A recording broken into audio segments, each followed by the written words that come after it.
Hi friends, welcome to my channel. இது என்னோட first recipe.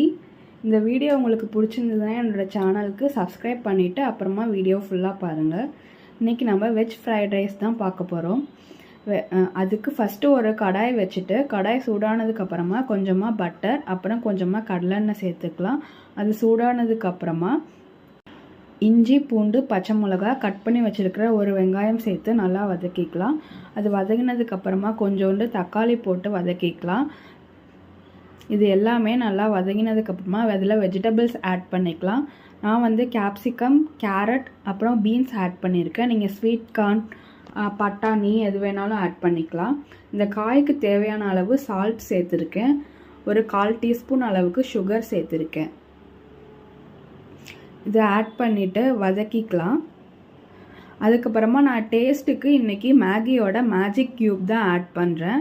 உங்களுக்கு வேணும்னா நீங்கள் ஹாப்பிமா ஃப்ரைட் ரைஸ் மிக்ஸ் அப்படி இல்லைனா சிங் பிராண்டில் கூட ஃப்ரைட் ரைஸ் மிக்ஸ் கிடைக்குது, அது கூட நீங்கள் யூஸ் பண்ணிக்கலாம். இது சேர்த்து வதக்கிட்டு நம்ம குக் பண்ணி வச்சுருக்கிற பாஸ்மதி ரைஸை இது கூட ஆட் பண்ணிக்கலாம். எனக்கு டேஸ்ட் கொஞ்சம் பத்தலை, அதனால் நான் இன்னொரு க்யூப் ஆட் பண்ணியிருக்கேன். இதை ஆட் பண்ணுறதுனால நமக்கு டேஸ்ட் நல்லா என்ஹான்ஸ் பண்ணி கொடுக்கும்.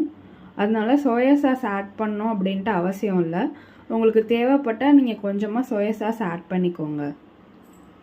இப்போ நல்லா மிக்ஸ் பண்ணிவிட்டு தேவையான அளவு பெப்பர் பொடி சேர்த்துட்டு மிக்ஸ் பண்ணிட்டா ஃப்ரைட் ரைஸ் ரெடி. இது மேலே ஸ்ப்ரிங் ஆனியன் கொத்தமல்லி போட்டு சர்வ் பண்ணிடலாம். என்கிட்ட இன்றைக்கி ஸ்ப்ரிங் ஆனியன் இல்லை, நான் கொத்தமல்லி மட்டும்தான் ஆட் பண்ணியிருக்கேன். இந்த வீடியோ உங்களுக்கு பிடிச்சிருந்ததுன்னா உங்களோட ஃப்ரெண்ட்ஸ் அண்ட் ஃபேமிலிக்கு ஷேர் பண்ணுங்கள். அண்ட் என்னோடய சேனலுக்கு மறக்காமல் சப்ஸ்கிரைப் பண்ணுங்கள்.